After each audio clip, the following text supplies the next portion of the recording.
Okubikkulirwa Essuula 12. Ekyewuunyisa ne kirabika ku ggulu. Ne wabaawo omukazi ng'ayambadde enjuba ate ng'omwezi guli wansi w'ebigere bye. Ku mutwe gwe nga kuliko engule ya munyenye 12.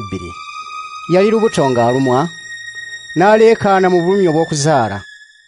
Ekyewuunyisa ekirala ne kirabika ku ggulu. Ne wabaawo ogusota ogunene gumyufu nga gulina emitwe 7 n'amayembe 10, nga ku buli mutwe kuliko engule.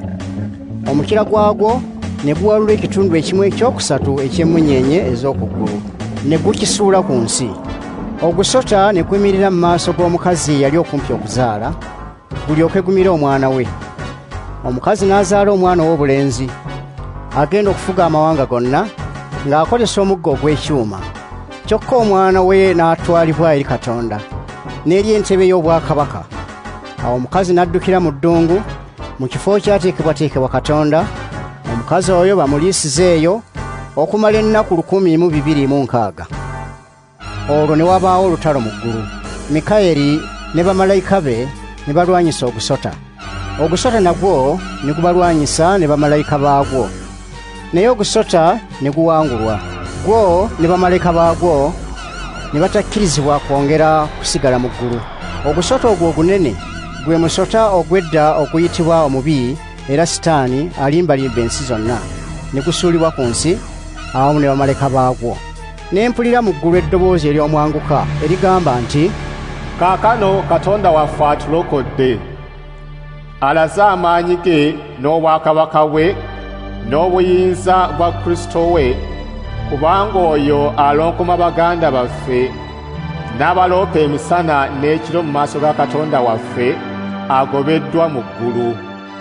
Baganda baffe baamuwangula olw'omusaayi gw'omwana gw'endiga n'olw'amazima ge baategeeza abantu, ne bawaayo obulamu bwabwe okutuuka ne ku kufa. Kale musanyuke mmwe eggulu n'abalirimu, naye mmwe ensi n'ennyanja zibasanze, kubanga Sitaani asse gye muli ng'alina obusungu bungi, ng'amanyi nti alina akaseera katono." Ogusota bwe gwalaba nga gusuuliddwa ku nsi, ne guyigganya omukazi yazaala omwana w'obulenzi. Omukazi n'aweebwa ebiwaawaatiro 2 eby'empungu ennene, alyoke abuuke atuuke mu kifo kye mu ddungu gy'alirabirirwa okumala emyaka 3 n'ekitundu ng'ogusota tegumutuukako.